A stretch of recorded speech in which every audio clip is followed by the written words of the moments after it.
What's up po mga paps, here we go again for another video para sa ating Yamaha Mio Gravis. So for today's video guys, mag-CVT cleaning tayo. DIY lang po siya. Wala akong mekaniko since marunong naman po akong magkalikot ng isang CVT. So we learned from our past, and we're gonna use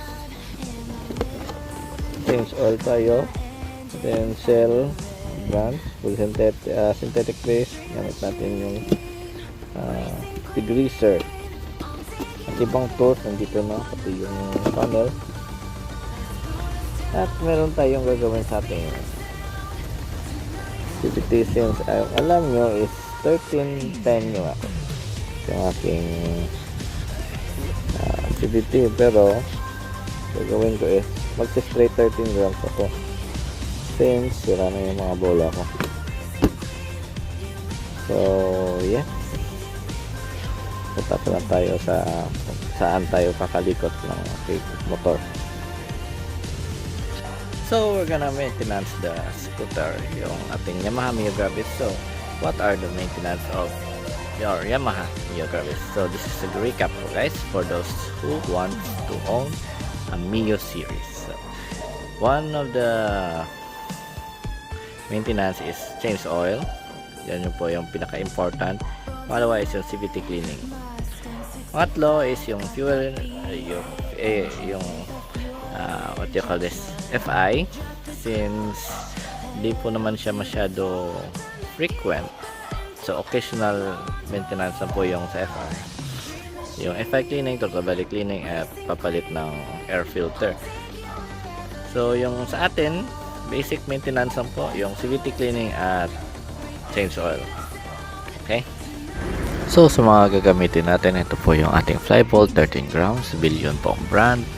Ito po yung ating pulley oil seal, kasi sira na po yung pulley oil seal natin. At ito po yung ating oil na gagamitin, yung Shell Advance fully semi-synthetic with gear oil. So dito na po tayo ngayon sa pwesto saan kami nagpa-construct ng aming bahay. So dito ako gagawa ng aking CVT cleaning at mag-change oil ako. So ngayon babaklas na ako ng aking gilid. So medyo mainit pa dito, okay lang. Yeah, let's go. A few moments later. So ayun na po guys, nabaklasan po natin. Yung pinakamahirap na part is yung crankshell.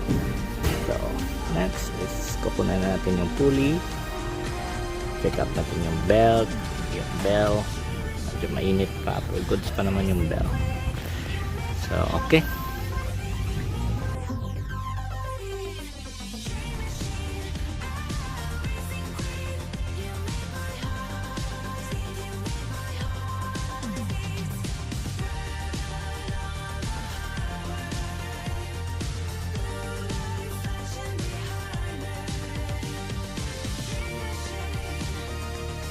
So for the checkup po guys, as you can see, yung ating flyball is medyo flat na at nangingitim na. Yan, ito yung 13 grams natin noon. At ito yung 10 grams. At kitang kita nyo naman sa video na flatten na talaga siya at kailangan na siyang palitan. Yeah. And and for the drive face guys, all good po naman. Need lang cleaning. Yeah. Dito naman po tayo sa aking crankcase guys. As you can see, madumi na po yung ating crankshell guys. And brittle na rin po yung oil seal natin dyan sa may pulley.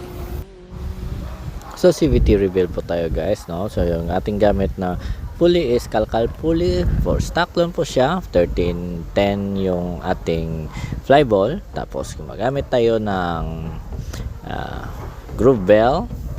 Tapos yung ating center spring is 1200 with torsion control. At yung ating clutch spring is stock ng Aerox. So yan po yung ating CVT setup po guys, no? So you can see yan, groove bell, anti-dragging, yeah. 2,000 years later. At so yun na po guys, no, na cut na po yung ating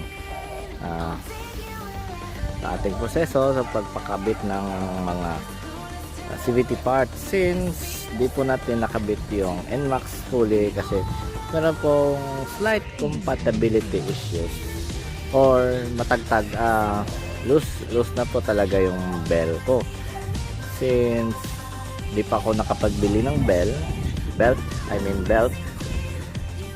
So yan lang po muna yung gagamitin natin.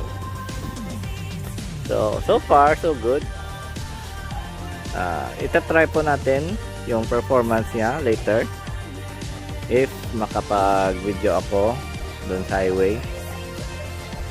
Ano lang po muna ako, nag wash and everything. So all goods and all done na po yung ating proseso sa pagme-maintenance ng ating scooter. So pag mag-speed test po kayo guys, balain po magsuot. And kasi advocate tayo ng safe driving, safe riding.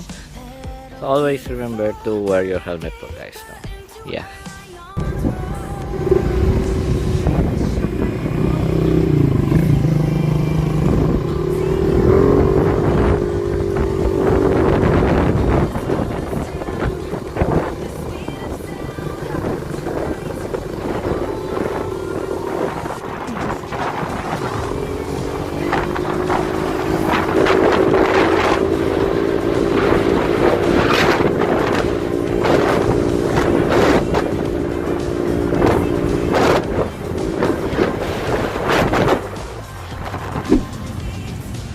So, consistency po guys, medyo ano po yung ating speed test kasi mahirap po na wala kasi yung aking chest mount for the record, so hindi po siya natin na properly record yung speed natin, but I have the data since for the performance so guys, no?